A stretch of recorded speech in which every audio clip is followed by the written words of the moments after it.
Welcome back, Legends. This is Animemonster Pro. Today's story is, we will see what if Harry Potter was forced to marry Snape to defy Voldemort. Here's a quick glimpse. When Harry and Severus are forced into an unexpected marriage to stand against Voldemort, their alliance is filled with tension and uncertainty. As the darkness deepens around them, they must navigate their new reality and find a way to survive together. Despite the bleak circumstances, a glimmer of hope may yet emerge. Before we dive in, if you enjoy powerful stories like this, make sure to subscribe to Animemonster Pro and share it with your friends. Let's start the story. Harry has just finished his 7th year. Voldemort is unfortunately still around, and Severus is called regularly for Death Eater meetings. After reading an article about the wizarding world's most eligible bachelor, Voldemort toys with the sinister idea of Severus marrying Harry but mournfully points out that this would be impossible because of Dumbledore. Severus, who is on Dumbledore's side, tells the headmaster about Voldemort's thoughts. To his horror, Dumbledore thinks that it is a perfect idea. A tense ceremony with a seething Severus and an equally seething Harry takes place. Voldemort, who is delighted at the turn of events, tells Severus that he has 1 year to torture and abuse Harry in nearly every way he wishes and to prevent Dumbledore from finding out. Simultaneously, he is to find a way for the Death Eaters and Voldemort to invade Hogwarts. After a mutually traumatic consummation of their marriage, things look very dark for both Severus and Harry, until, against all hope and reason, they realize that they have only each other. Voldemort's thin fingers scuffed the pages of the Daily Prophet lazily as he perused the article on the front page.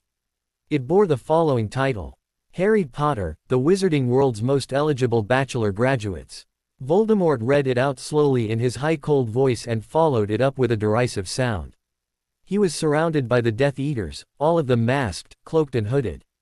Peter Pettigrew was hunched subserviently, Bellatrix Lestrange's stance was proud and arrogant. Severus Snape, standing between Bellatrix and Lucius Malfoy, followed Voldemort's movements closely, black eyes impassive behind his mask. Harry Potter has lived to graduate. How disappointing, Voldemort remarked, turning the page to finish the article. After a few minutes of silence, he folded the newspaper and stared at the Death Eaters with his snake-like red eyes. Potter enjoys the charms of his own gender, how fascinating. Is it true, Severus? You taught him, I am sure you kept an eye on his activities outside the classroom. Small coughs and suppressed laughs could be heard. His romantic persuasions were never of any particular interest to me, my lord, Severus said disinterestedly, but he seems to appreciate the joys of being unattached. It is such a shame, Severus, that you cannot be the one to change his single status. I beg your pardon, my lord. I believe you share his preferences, Severus. Snickers echoed around the room in Malfoy manner. Isn't that so, my dear Peter Pettigrew? Voldemort drawled. The smallest among the Death Eaters affirmed the question hastily, bowing and bobbing ludicrously as he did so. Yes, Peter here once mentioned your lamentable affliction to me, my faithful Severus. I believe it made you very popular when you studied at Hogwarts. Still, your predicament gave me a few ideas. When I was reading that article, I could not help dreaming a little dream. A dream which would bring about the end of Harry Potter for once and for all. I dreamt that you, Severus, and he were married. He was interrupted by laughter from several amused throats. I think I may choose this time to fine-tune the Cruciatus curse, Voldemort said softly, playing with his wand. Silence fell, and the shapes of the Death Eaters became stiff. Just imagine if you and he were married, Severus. You would have your way with him. You could make him your toy, your plaything. Humiliate him, weaken him and find a way to bring him away from Hogwarts and into my presence. He would be mine to finish off, or, if he were brainwashed enough, agree to join my ranks. Killing him would be too merciful of me, now that I think of it. Ah well, it is only a dream. I will have to resort to less speculative avenues. You have told me that he is continuing to stay at Hogwarts in the hopes of training to become the defense against the dark arts teacher, Severus. Indeed, my lord. For a year, Alistair Moody has agreed to take over the post for one last year. A year, Voldemort hissed. A year is too much. I want the boy within a year, at the most, and not by the end of it. And you, Severus, will have to find a way without attracting attention. I shall see what can be done, my lord, Severus murmured. You had better, Severus, Voldemort said, pointing his wand at the tall thin wizard. Crucio. Severus fell onto the ground, knife-like pain tearing through his limbs. Voldemort yawned and lifted the curse after a few moments. Severus rose to his feet slowly, one hand clutching at his side.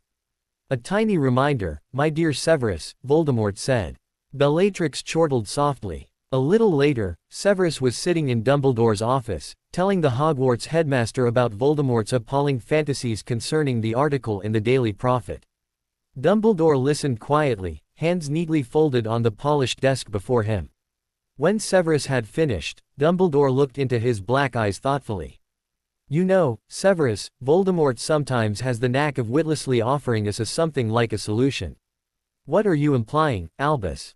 Severus asked cautiously. His face was very pale after the Cruciatus curse. Why, Severus, I think a marital union between you and Harry would be an excellent idea. Severus stared at him as if he was seeing him for the very first time. You think that it would be an excellent idea? He repeated slowly. Yes, my dear boy. You are one of the most talented and skilled wizards I know, Severus, and therefore one of the most powerful. If you marry Harry, I shall never marry Harry Potter. Severus roared, bringing his fist upon Dumbledore's desk with a sickening crash. The portraits in Dumbledore's office gasped collectively, with the exception of Phineas Nigellus Black, who was slyly following the conversation. Severus, do calm down and hear me out, please. Marriage would be far more efficient to protect Harry. And I thought Gryffindors loved romance, Severus commented acidly. Dumbledore continued. And you must not forget that the Ministry is corrupt and will try its best to harm Harry in its own way. Why marriage? Severus asked disgustedly. Bind Harry to you, Severus, and Harry will be bound to Hogwarts and its protections. In the meantime, Voldemort will think that I arranged your marriage so that you can protect Harry. But actually, you will betray me behind my back and have your way with Harry, torturing and brainwashing him into complete submission. And then, Voldemort will do something worse than kill him. He will make Harry do his bidding and wield him as a swordsman wields a good sword. And why me? Why don't you marry him, if you are so concerned for his well-being?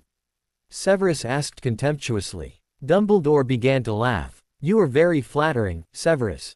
Voldemort did show a penchant for you as a potential spouse. And it will be so practical, too.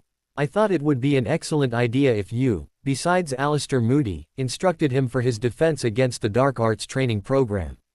I will call Dobby and ask him to fetch Harry Potter now. He will never consent, just as I shall never consent. I cannot believe you are drawing inspiration from the Dark Lord's ravings.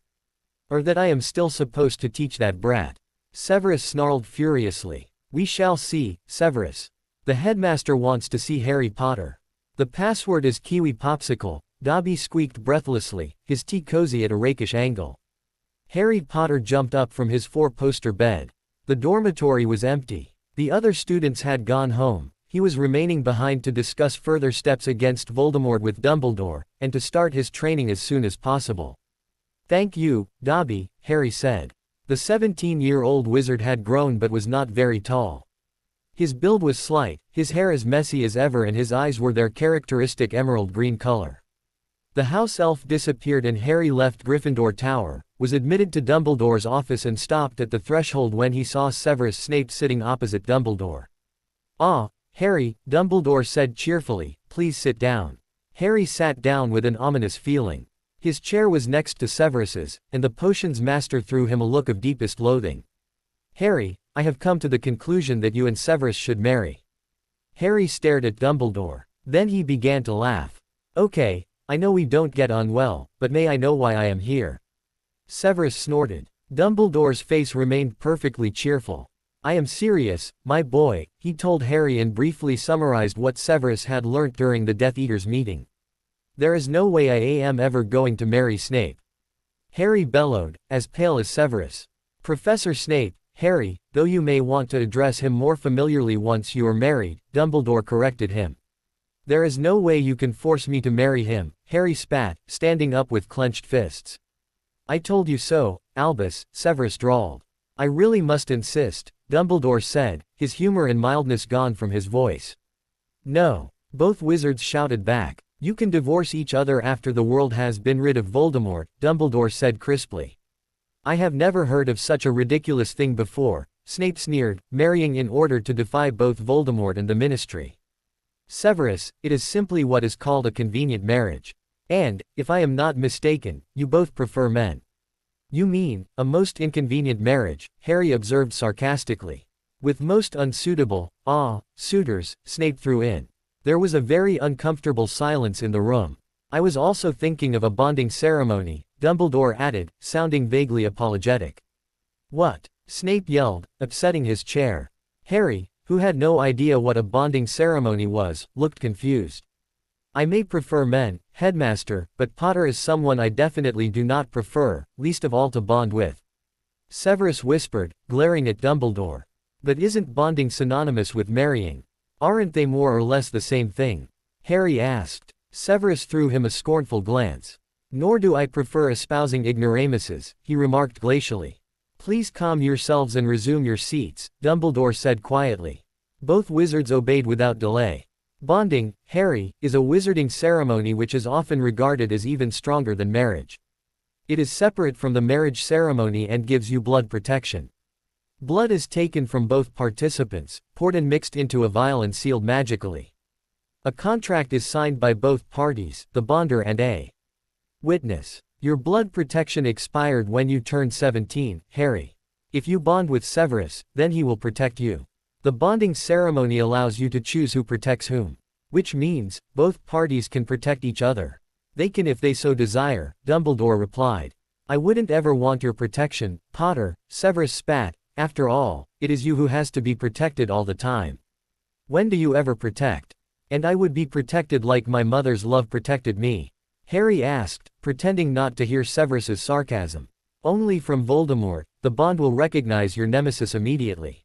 He wouldn't be able to touch you, and his spells would be considerably weaker. So he can still hurt and kill me. And the Death Eaters can still touch me. Yes, but it will take Voldemort considerably more power, especially if you bonded with a powerful wizard like Severus. Also, bear in mind that he has a tendency to forget ancient bonding magic. But why would we have to marry? Harry wanted to know. One of the portraits made a gagging sound and Phineas Nigellus pulled a horrible grimace in his picture. Because blood protection is an extremely intimate kind of magic, which is why only a blood relation can transfer it, or a bonded spouse. And one has to be married for that. Harry asked disbelievingly. Yes. It is rather restrictive and far from open-minded, but that is due to the Ministry. All marriages and bonding ceremonies, for those who choose to undergo such a ceremony, were registered at the Ministry. Bonding ceremonies alone are illegal and can entail a very heavy fine or a stay in Azkaban. It is not a frequently performed ceremony, as it is said to be quite painful due to the method of withdrawing the blood. How is it done? Taking blood from the left wrist of both spouses with a very sharp needle. The pain is part of the ritual. Protecting someone means suffering for that someone. The bond, contrary to an unbreakable vow, is automatically dissolved if the marriage ends in divorce or with the death of one of the spouses, Severus added in a bored tone. Dumbledore was silent for a few moments before resuming. Marriages with bonding ceremonies have to be consummated within 2 weeks. And marriages without, Harry said in a tight voice. Well, they can take their time, though procrastinating or avoiding the consummation of a marriage can lead to annulment. That is completely unfair. And, religion, faith, does not make a difference, except that bonding ceremonies, like marriage ceremonies, have all kinds of variations and procedures all around the world, according to cultural traditions. I still don't see why I should marry Professor Snape, Harry said stubbornly. Sometimes, these kind of sacrifices have to be made, my boy, Dumbledore said sadly. I shall never marry or bond with Potter, Severus said, his tone flat and final. I will have pamphlets on marriage and bonding ceremonies forwarded to both of you tomorrow, Dumbledore announced, sounding even more final than Severus, and I expect your answer in 3 days' time. You do realize that the consummation of such a marriage would be anything but consensual, Albus?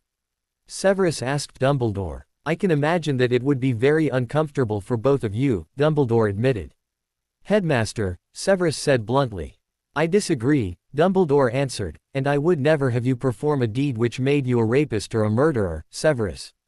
That would be all. Harry, please stay. Severus stared at his employer with smoldering black eyes before shoving back his chair roughly and striding away. Harry gazed at Dumbledore, whom he trusted and regarded as the father, or grandfather, he had never had. He felt betrayed and angrier than he had been after Sirius's death. "Is there no other way, sir?" he whispered. "I can't think of any other way. The blood protection has saved your life before. And Severus is a human being, Harry. I know that he's not easy to approach or to understand, but he is most suited to protect you. But, just because we are both attracted to men, it doesn't mean that we are attracted to each other. In case you haven't noticed, we pretty much loathe each other, actually." "I know, Harry. I know. I am sorry that you have to go through all this instead of enjoying your young life.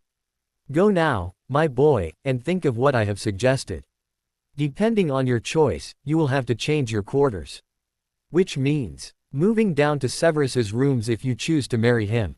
You would have your own bedroom and bathroom, however. I consider them to be the most private rooms in one's quarters, as I am sure both you and Severus agree with me, and therefore not places to be shared, especially with the current state of matters between you." Harry spent the 3 days closeted in Gryffindor Tower.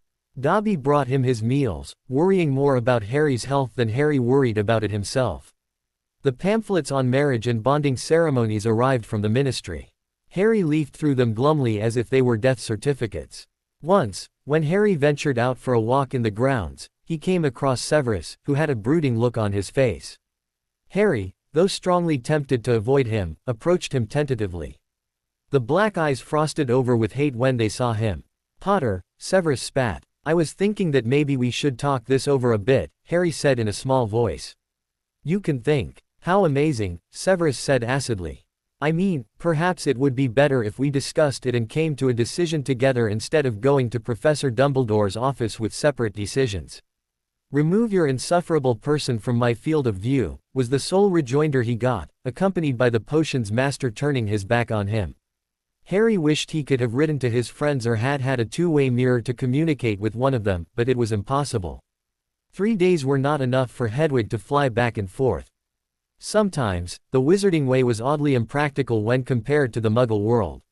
Hermione, who had internet access and an email account, would definitely have responded within 3 days if Harry had had the means of emailing her. He actually felt thankful that Sirius was not there to witness all this. Sirius would have killed Severus with his bare hands or given the headmaster a good yelling.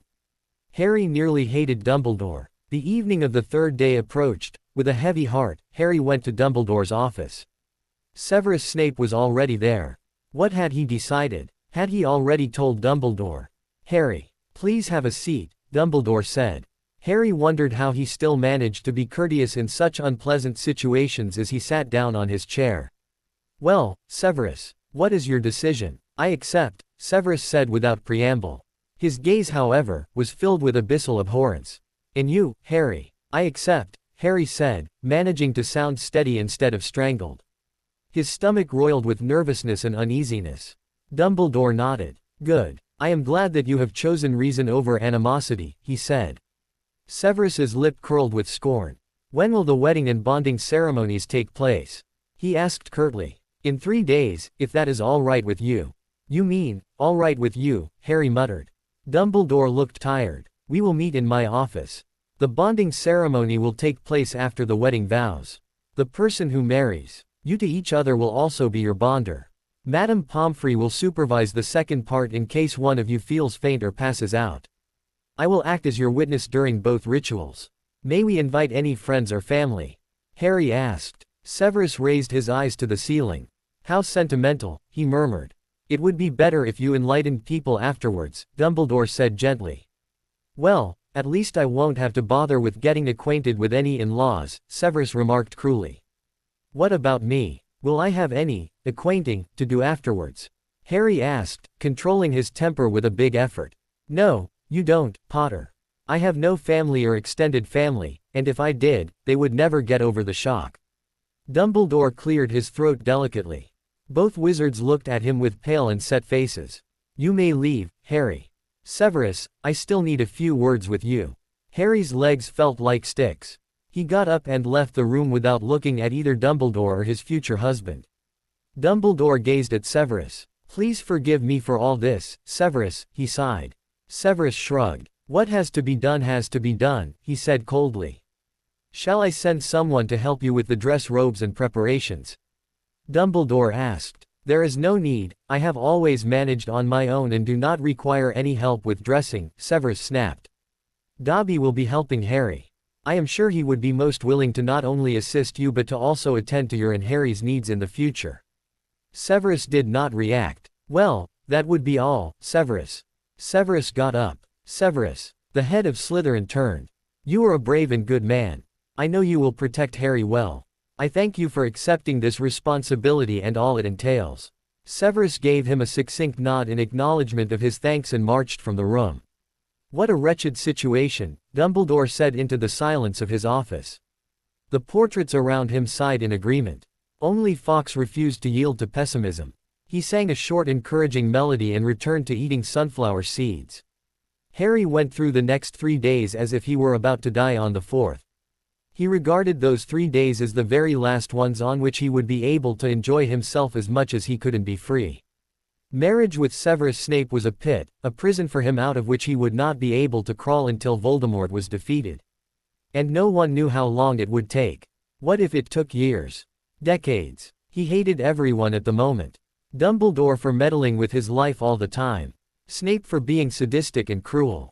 Ron and Hermione because they were enjoying their new relationship as lovers, and the same applied to Lupin and Tonks. Everyone seemed to have a best friend or had grouped up with someone, thus drawing comfort and strength in a Voldemort-infested world. On the last day, he received a message from Madame Pomfrey, asking him to see her in the hospital wing. He went, and she performed a few tests to check his blood and condition. This is compulsory before blood bonding ceremonies, she informed him. Before, the bonded participants pressed their bleeding wrists together, but it was fortunately dropped, to be on the safe side.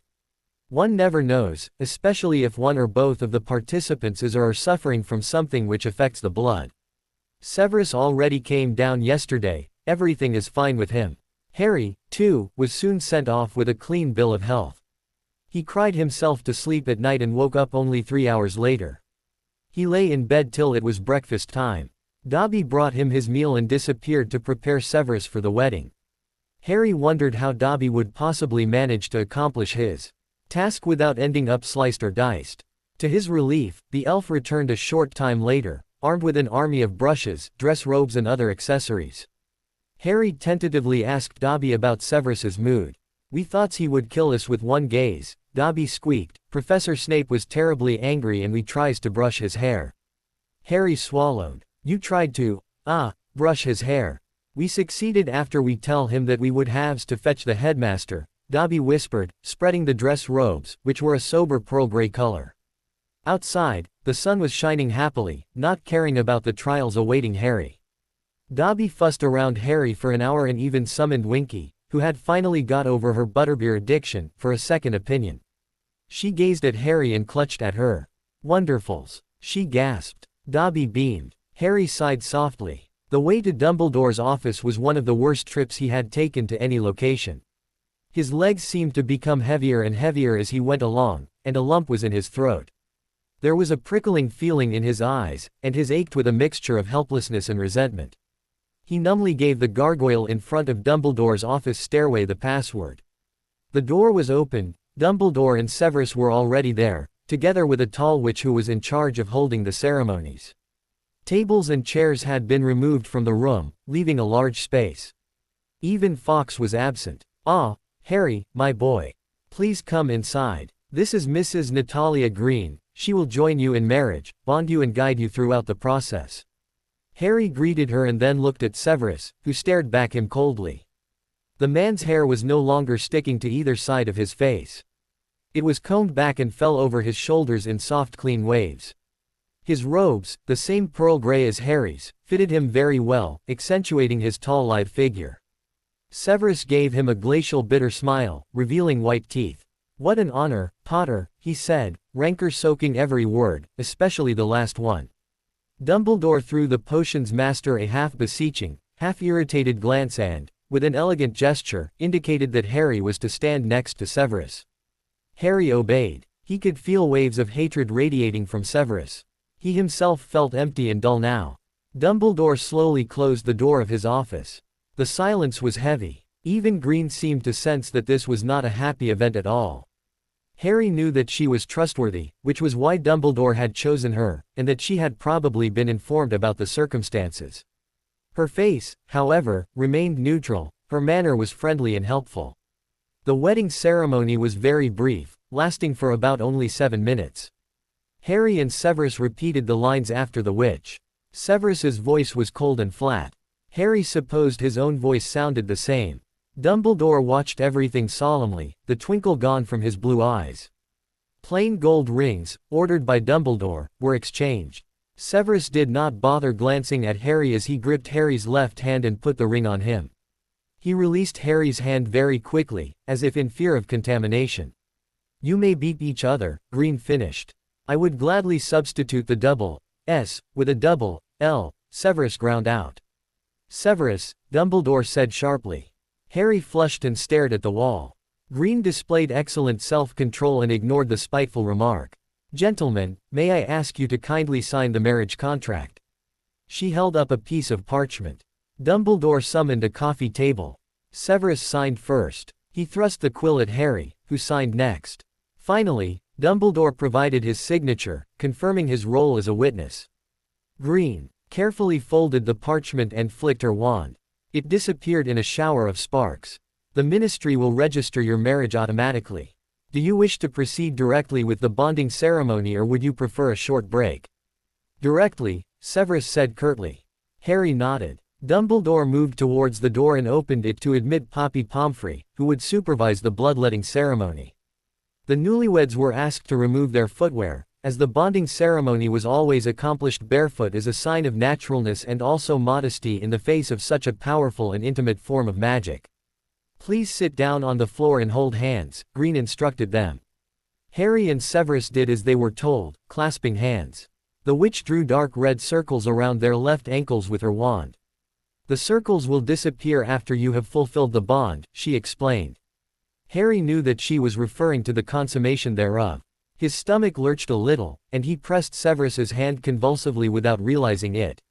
Severus spread his hand abruptly, forcing Harry to loosen his grasp. Green drew out 2 long fine needles. Their tips were serrated. "Severus Snape, you have chosen to be Harry Potter's protector. You will be pierced with this needle first, and your spouse after you." Severus rolled back the sleeve on his left arm, revealing the Death Eater's mark. Green maintained her professionalism. Nothing in her face changed as she placed a shallow container underneath Severus's arm. Sitting down, she plunged the needle into Severus's vein. Madame Pomfrey kept her eyes fixed on the Slytherin. Severus's face was blank. He did not give the tiniest sign of pain as the blood trickled slowly into the bowl. The pressure of his fingers around Harry's remained the same. The bloodletting took 5 minutes. Afterwards, Green healed Severus's wrist and turned to Harry, the second needle in her hand while Madame Pomfrey put aside the first needle. Harry was sure that he was pale. He bared his left forearm and managed to suppress a gasp of pain as the needle tore into his skin. It was painful but not too difficult to bear. Harry was relieved that he had managed to avoid squeezing Severus's hand a second time and thus betraying a sign of discomfort. At last, the needle was withdrawn and his wound healed. A small gold bowl was produced. Green muttered an incantation over Harry's and Severus's blood. She picked up the receptacles and poured their contents into the bowl at the same time. A red tongue of flame shot up from the heart of the bowl. "Albus," the witch said, and the headmaster came forwards with a beautiful flask, bejeweled with rubies, pearls and tiny colorful beads. He took out the ornate stopper, and Green transferred the mixed blood to it. Dumbledore closed the flask and sealed it with a spell, followed by an unbreakable charm. Finally, the 2 wizards had to walk, hand in hand, 3 times around the room in a circle with the witch following them and chanting protective spells in Latin. They left a shining trail of gold in their wake. It fluctuated and slowly disappeared after the 3 rounds had been completed. Severus dug his nails vindictively into Harry's palm as the young wizard walked next to him, not hard enough to actually hurt, but hard enough to express his resentment. Harry stared straight ahead of him, years of endurance and painful experience sustaining him. The bonding ceremony ended with the signing of another parchment, the bonding contract, and blessings from the witch. She and Madame Pomfrey took their leave of the wizards. Harry and Severus remained with Dumbledore, who studied their faces gravely. "I wish you all the best," Harry and Severus, in spite of the circumstances. Take care of yourselves, and of each other, my boys. He embraced each wizard separately. Harry could have cried as Dumbledore hugged him. Then everything was over for good, and he and Severus were standing outside in the corridor, making sure not to look at each other. I suppose you shall have to accompany me to your new home, Severus said, a tight, angry voice. Harry chose not to speak. Come along instead of sulking, Potter, Severus hissed, striding away. Harry followed him. He did not want to even imagine how they were going to consummate their bonding in 2 weeks. Harry followed his husband down to the dungeons. Severus finally stopped in front of a door bearing a picture of a serpent twined around a potion's pestle. I hate my mate, he said, and the door swung back to admit them. I am sure the password will suit you, too, he flung at Harry over his shoulder. I changed it for your benefit yesterday. Harry grimly hung on to his silence. The place, contrary to what Harry had expected, was tastefully and handsomely furnished with subdued colors, mainly brown, off-white and gray. An enormous oriental carpet of a dark green shade covered the area near the fireplace. Severus strode ahead of Harry. My bathroom, and my bedroom. Don't you dare venture in either of these 2 rooms, or in this one, which is my laboratory. In fact, he bent slightly and stared into Harry's green eyes menacingly. If I ever catch you in one of these rooms, I will make you feel very, very, very sorry for your transgression. Harry stared back defiantly. Oh, threatening your husband. That just may fall under domestic, even if this is the wizarding world, he said bravely. Husband of mine, Severus said with utter contempt, acting smart with me is a singularly foolish thing to do. They glared into each other's eyes. This is where you will stay, my dear Harry Potter. Your bedroom and bathroom. It should meet your needs. If you bring any friends down here, then you will entertain them in your room.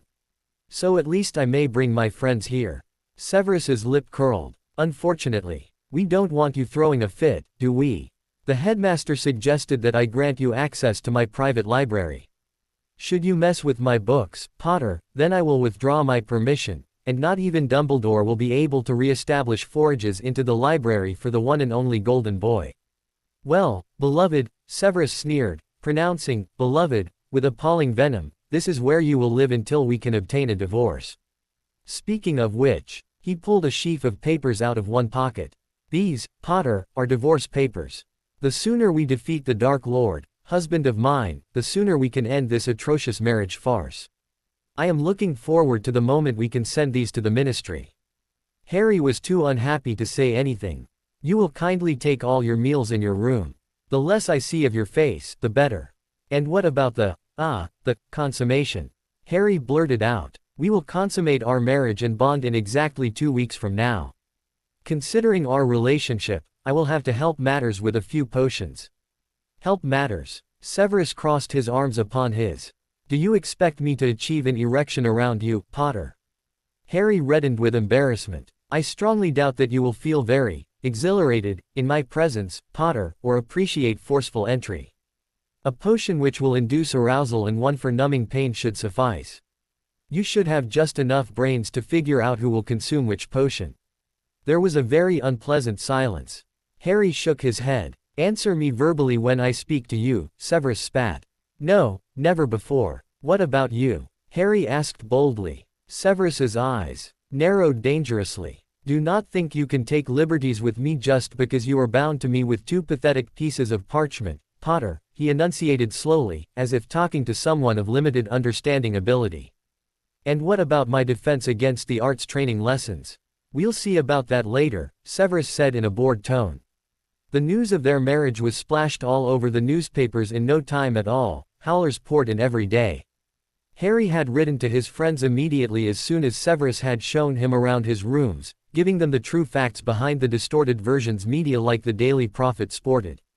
The howlers were hurtful, insulting Harry vehemently, but it was Severus who had to take the brunt. He was accused of pedophilia, bringing Harry over to the dark side, using the Imperious Curse on him, etc.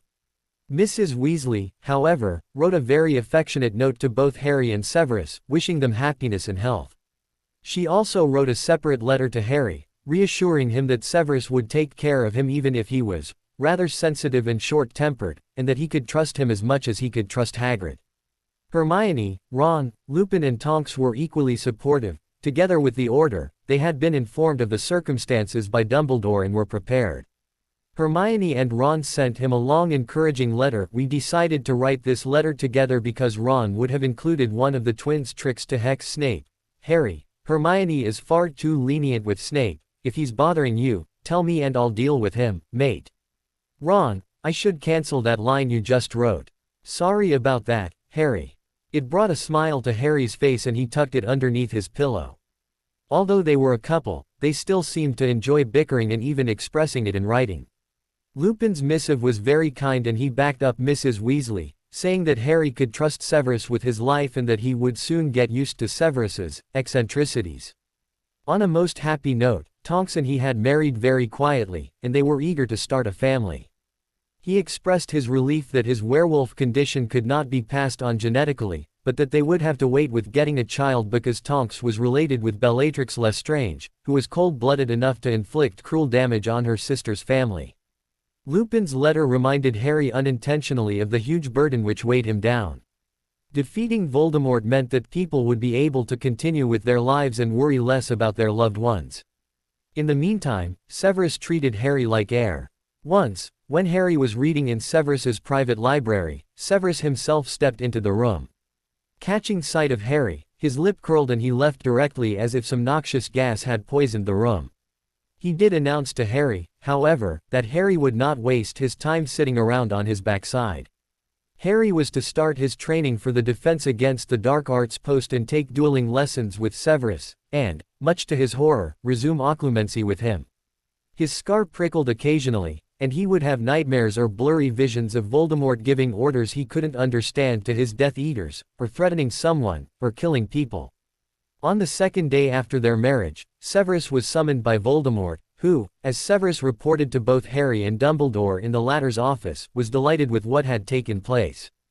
Voldemort, as Dumbledore had foreseen, was of the opinion that Dumbledore had taken this drastic step in order to protect Harry.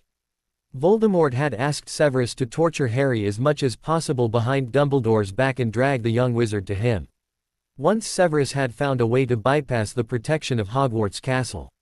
It was a pity, Voldemort said, that Dumbledore did not allow Severus to take his new husband with him for the meetings in order to deepen their acquaintance, as Voldemort put it. Thus, 2 weeks passed quickly. Harry soon became used to the unwelcome atmosphere in Severus's rooms and to the fact that although he was Severus's husband, the rooms were not his home at all. What he could not get used to at all was the thought of consummating his bond with the brooding potions master. On the last day of the 2 weeks, Harry slept very badly, tossing and turning in bed. His ity seemed more precious to him than ever. He would never have dreamt of losing it this way. As the day proceeded, Harry grew increasingly nervous. Hermione and Ron had given him a chain of white gold for his 17th birthday. He had not taken it off ever since. Now, he found himself touching it all the time, thinking of his friends and trying to stay calm. Severus seemed to treat him with more frostiness than ever, not even glancing at him. Finally, at night, Severus knocked on Harry's door. At least he respected Harry's privacy and did not just enter. Harry opened the door. "Come," Severus said tersely. Harry followed Severus out of his room. "When I come back here, I will no longer be the same," Harry thought. A lump threatened to constrict his windpipe. Severus led him into his bedroom. It was as elegantly furnished as the other rooms, with stylish wooden furniture and a spacious 4-poster bed with the same pearl gray sheets as the wedding robes they had worn. Harry's legs were trembling. No Gryffindor qualities could help him with what was before him. House values had ceased to be important to him long ago. Severus looked at him. "I was thinking of giving you a calming potion, but it will make you sleepy. Since I do not want to be accused of drugging you and taking advantage of potential sleepiness, I shall use a product with a numbing agent when I prepare you for penetration. If you feel any pain in spite of the numbing agent, tell me and we will stop immediately. I will do my best to ensure that this is painless for you, and I will be using protection," he said, his voice as cold as ever. Harry nodded. "Sit down." Harry obeyed, sitting down at the foot of the bed. Severus cast him a dark brooding look and went over to the dresser. He retrieved a vial. "I will drink this, and we will wait for 5 minutes." Harry nodded feebly. Severus downed the potion.